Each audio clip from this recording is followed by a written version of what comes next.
Hello everyone, welcome to my channel H D Orion. हम पढ़ रहे हैं accountancy for class 12 T S Grewal की टेक्स्ट बुक से 2022 edition, chapter 10 company accounts, issue of debentures. और इस वीडियो में हम पढ़ेंगे issue of debentures as collateral securities. So let us see some questions from this.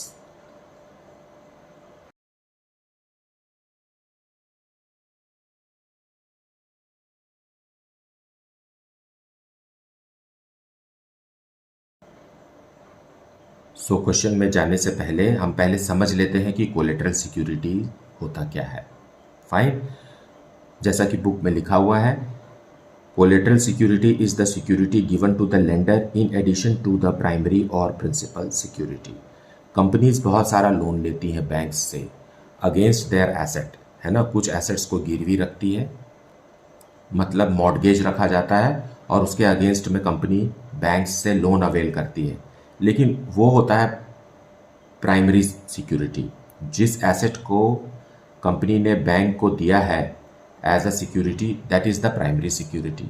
लेकिन इसके अलावा भी कंपनी कुछ डिबेंचर्स इशू करती है या कुछ पेपर्स इशू करती है कंपनी को, which is the secondary and it is known as what, collateral security.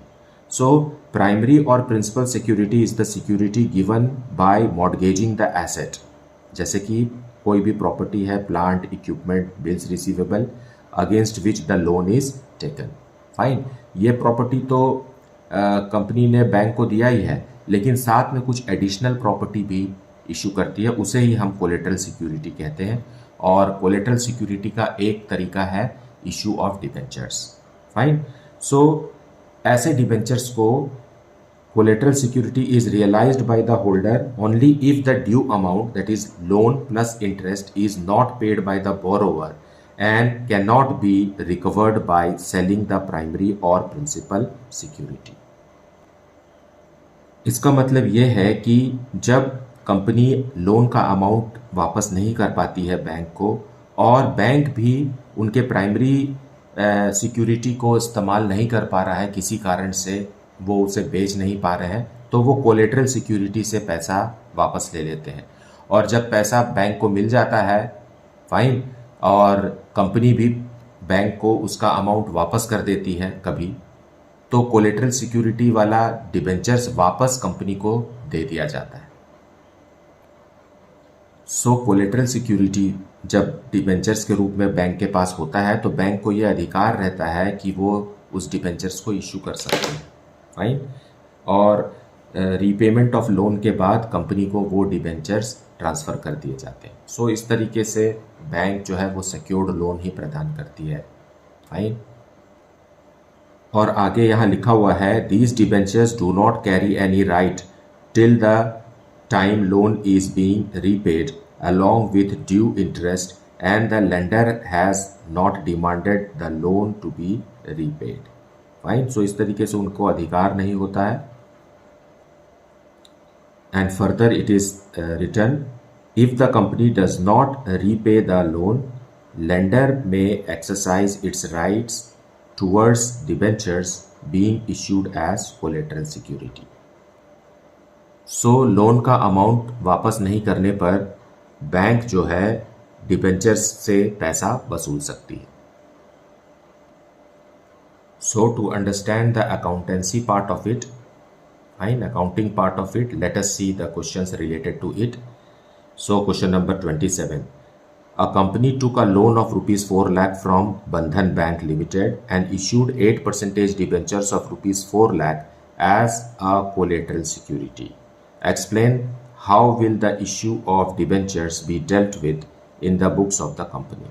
So यहाँ 4 लाख का लोन है और 4 लाख रुपीस का ही कोलेटरल सिक्योरिटी, मतलब सेकेंडरी सिक्योरिटी कंपनी ने बैंक को दिया है। और अगर कंपनी बैंक को उसका अमाउंट, लोन का अमाउंट वापस नहीं करती है, तो बैंक को अधिकार है कि वो डिबेंचर्स को इशू करके ये पैसा वसूल ले।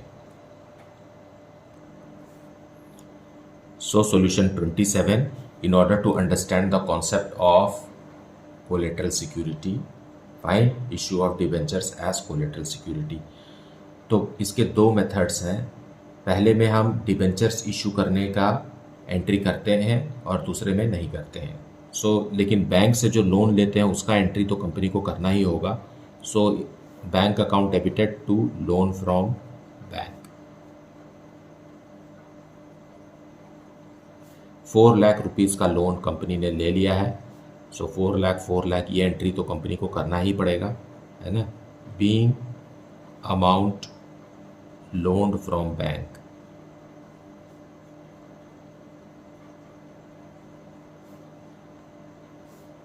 Against debentures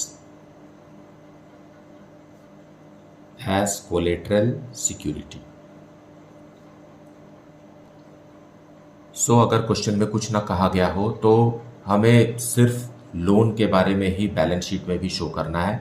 issue of debentures as collateral securities की हमें कोई जर्नल एंट्री करने की ज़रूरत नहीं है, और सिर्फ इसी इन्फॉर्मेशन को, ये जो इन्फॉर्मेशन मैंने यहाँ लिखा है, इसे ही हम बैलेंस शीट में शो करेंगे। बैलेंस शीट एक्सट्रैक्ट में हम शो करेंगे, ये this is our balance sheet extract. Under the heading equity and liabilities, the head will be non-current liabilities and sub-head is long-term borrowings. long-term borrowings में हम note show कर सकते हैं क्योंकि हमें यहाँ पर कोई भी डिटेल शो नहीं करना है, सीधा हमें अमाउंट शो करना है and that amount is 4 lakh rupees. Long term borrowings क्योंकि एक लाइबिलिटी है, इसे हम इस तरीके से शो करेंगे और इसका डिटेल जो है वो हम नोट में शो करेंगे। Note to account 1, long term borrowings, term loan from bank, और बैंक से जो लोन है वो हमें 4 लाख रुपीज़ शो करना है। और वहीं ब्रैकेट में हमें नोट लिखना है, secured by issue of 8% debentures of ₹100 each as collateral security. This is how the collateral security is to be represented in the books of accounts of a company. Now let us see question number 28.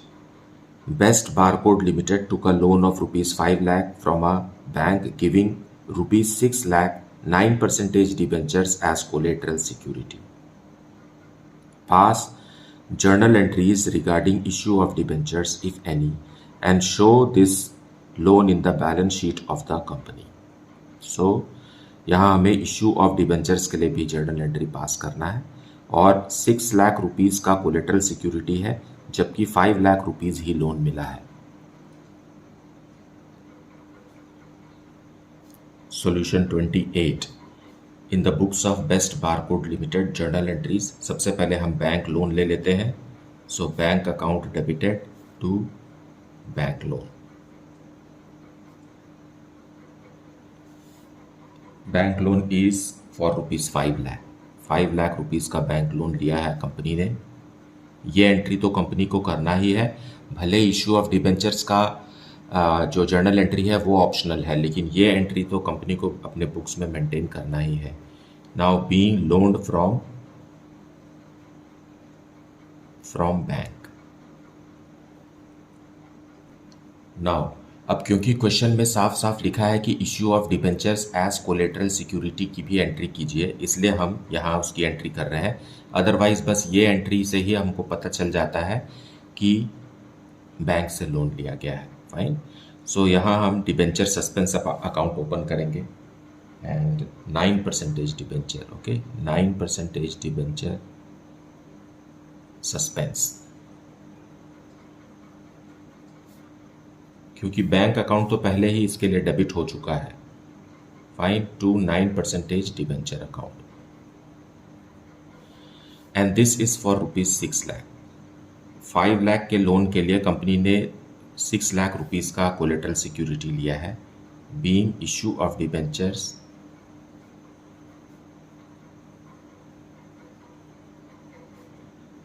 As collateral security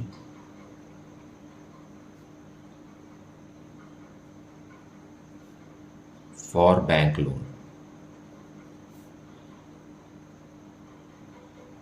Now यहाँ देखिए कि यहाँ bank account debit है और bank loan account credit है, सो ये asset में show करना है, ये लाइबिलिटीज़ में शो करना है, ठीक, क्योंकि ये डेबिट बैलेंस है, ये क्रेडिट बैलेंस है। उसी तरीके से 9% डिबेंचर सस्पेंस भी डेबिट शो कर रहा है, फाइन, सो ये एसेट्स की तरफ होना चाहिए, और 9% डिबेंचर्स जो है ये क्रेडिट है, इसलिए इसे लाइबिलिटीज़ की तरफ होना चाहिए। सो एसेट्स और लाइबिलिटीज़ के अमाउंट भी बराबर है, लेकिन हमें इस वाली एंट्री को, डिबेंचर सस्पेंस को हमें एसेट में शो नहीं करना है, इसे हमें लाइबिलिटीज़ की तरफ ही ला करके 9% डिबेंचर से कैंसिल करना है, fine, so that is what we have to do in the balance sheet. So let us see the balance sheet for this. So in the balance sheet liabilities की तरफ हम लिखेंगे नॉन करेंट लाइबिलिटीज़, और non current liabilities head में सब head लिखेंगे long term borrowings, और इसके लिए हम नोट भी बनाएंगे, नोट टू अकाउंट, और इसमें हम लोन का अमाउंट लिखेंगे जो कि 5 लाख रुपीज़ है। 6 लाख रुपीज़ मत लिखिए, वो तो कोलेटरल सिक्योरिटी है, हमें बस इतना ही एसेट्स लाइबिलिटीज़ की तरफ शो करना है, और इतना ही आपका आंसर है, फाइन। लेकिन अगर आप एसेट्स की तरफ भी शो करना चाहें, क्योंकि डेबिट बैलेंस भी है, बैंक आया है हमारे पास, तो under the heading current assets, sub heading cash and cash equivalents, हम 5 लाख रुपीज़ जो बैंक लोन का मिला है वो हम दिखा सकते हैं। सो इस तरीके से आपको समझ में आ गया कि जब कंपनी लोन लेती है तो बैलेंस शीट में क्या असर होता है। वैसे तो आपका आंसर बस इतना ही है, लेकिन ये मैंने आपको कॉन्सेप्ट को सही समझाने के लिए लिखा है। लेकिन 9% डिबेंचर्स जो कोलेटरल सिक्योरिटी के रूप में इशू हुए हैं उसको हमें बैलेंस शीट में कहीं भी शो नहीं करना है, उसे हमें नोट्स टू अकाउंट में शो करना है। सो नोट्स टू अकाउंट में हम फर्स्ट नोट बनाएंगे लॉन्ग टर्म बोरोइंग्स का, और उसमें शो करेंगे loan from bank, and this loan is of ₹5 lakh, और यहीं पर हम शो करेंगे 9% डिबेंचर्स as collateral securities,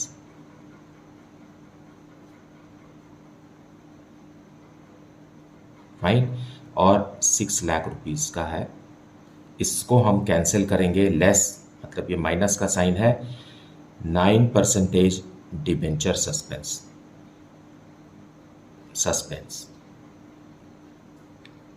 ये भी 6 लाख का है, तो इसे हम कैंसिल कर देंगे, क्योंकि ये क्रेडिट बैलेंस है इसलिए हम इसे लाइबिलिटीज़ की तरफ under long term borrowing show कर रहे हैं, और 9% डिबेंचर सस्पेंस जो है जर्नल एंट्री में डेबिट है, इसलिए हम इसको यहाँ कैंसिल कर रहे हैं, क्योंकि डेबिट क्रेडिट आपस में ऐड तो हो नहीं सकते। सो एज अ रिजल्ट हमें बाहर कुछ लिखने की ज़रूरत नहीं है, सिर्फ नोट टू अकाउंट्स में ही इस तरीके से हमें कोलेटरल सिक्योरिटी को शो करना है, fine. I hope you got the concept. Now, let us see question number 29. X Limited took a loan of ₹3 lakh from IDBI Bank. The company issued 4,009% debentures of ₹100 each as a collateral security for the same. So 3 lakh rupees के loan के लिए company ने 4 lakh rupees का collateral security दिया है। Show how these items will be presented in the balance sheet of the company. Now, इस question में ये नहीं कहा है कि आपको इश्यू ऑफ डिबेंचर से रिलेटेड भी जर्नल एंट्री कीजिए। सो इश्यू ऑफ डिबेंचर से रिलेटेड जैसा कि क्वेश्चन नंबर 28 में है, अगर कहे तब आपको इश्यू ऑफ डिबेंचर्स का जर्नल एंट्री करना है, फाइन, अदरवाइज इसे सिर्फ bank account debited to loan from bank वाली जर्नल एंट्री को ही हमें बैलेंस शीट में रिफ्लेक्ट करना है, fine. So let us see the balance sheet. So solution 29 में एक्स लिमिटेड कंपनी ने लोन लिया है, फाइन, और इसी लोन की जर्नल एंट्री को हमें बैलेंस शीट में शो करना है। सो बैलेंस शीट में लाइबिलिटीज के तरफ under the head non current liabilities, sub head long term borrowings, note 1 बनाएंगे इसके लिए, और 3 लाख रुपीज शो करेंगे। सो बैलेंस शीट में हमें इतना ही शो करना है, फाइन, और वो भी लाइबिलिटीज़ की तरफ को दिखाना है। एसेट्स के तरफ तो बैंक में आएगा ही 3 लाख रुपीज़, क्योंकि वो डेबिट बैलेंस है, ये क्रेडिट बैलेंस है, फाइन। और क्योंकि हमने issue of debentures as collateral securities की जर्नल एंट्री नहीं की है, तो इससे ज़्यादा यहाँ कुछ भी दिखाने की ज़रूरत नहीं है। सो इसी का नोट टू अकाउंट हम बनाते हैं। बैलेंस शीट के सब हेड का डिटेल हम यहाँ देंगे। लॉन्ग टर्म बोरोइंग्स में loan from IDBI and the amount is ₹3 lakh, और ब्रैकेट में लिख सकते हैं secured by 4009% debentures of ₹100 each as collateral security. So this is how you have to present the balance sheet. यहाँ पर डिबेंचर सस्पेंस अकाउंट और debenture account का जिक्र नहीं होगा क्योंकि उसकी जर्नल एंट्री पास नहीं की गई है। Now let us C question number 30। S. Singh Limited obtained a loan of ₹5 lakh from State Bank of India at 10% per annum interest. The company issued ₹7,500 10% debentures of ₹100 each in favor of State Bank of India as collateral security. Now collateral security का amount granted loan से लगभग ज़्यादा ही होता है। Fine, हर बार आप देखिए कि loan का अमाउंट कम है और कोलेटरल सिक्योरिटीज़ बैंक जो है ज़्यादा ले लेती है, और 7,50,000 का है जो कि 7,500 10% डिबेंचर्स है ₹100 वाले। Fine, pass necessary journal entries in the for the about transactions, हमें सिर्फ जर्नल एंट्री पास करना है। When the company decided not to record the issue of 10% debentures as collateral security, and when the company decided to record the issue of 10% debentures as collateral securities. Let us see. So for question number 30 हमें सिर्फ journal entry पास करना है, और case 1 है when company decided not to record the issue of 10% debentures as collateral security. Now collateral security की journal entry नहीं करनी है, लेकिन बैंक से जो लोन लिए हैं उसकी जर्नल एंट्री कंपनी कर सकती है। So bank account debited to loan from bank. Fine, और लोन है ₹5 लाख का।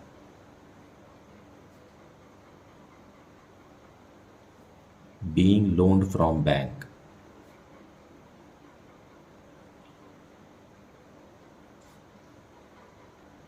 against collateral security.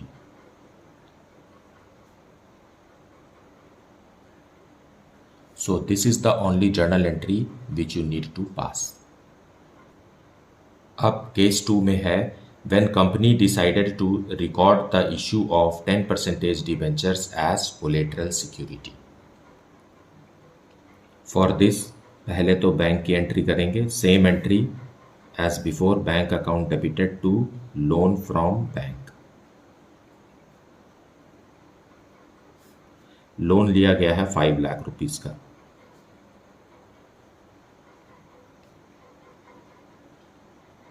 being loaned from bank. अब दूसरी एंट्री है related to recording of issue of 10% debentures as collateral security. Now collateral security को किस तरीके से हमें रिकॉर्ड करना है, ये है तो how much percentage, 10%। Okay, 10% debenture suspense account debited to 10% debenture account, and this is 7,50,000 का कोलेटरल सिक्योरिटी बैंक को दिया गया है। फाइन, इन केस कंपनी अपना लोन अमाउंट वापस नहीं करती है तो इन डिबेंचर से बैंक पैसा रिकवर कर सकती है। फाइन, सो इसलिए कोलेटरल सिक्योरिटी दिया जाता है being issue of 10% debentures of ₹100 each as collateral security.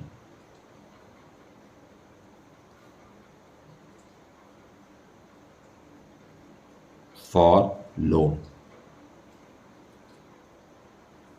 So this is the journal entry.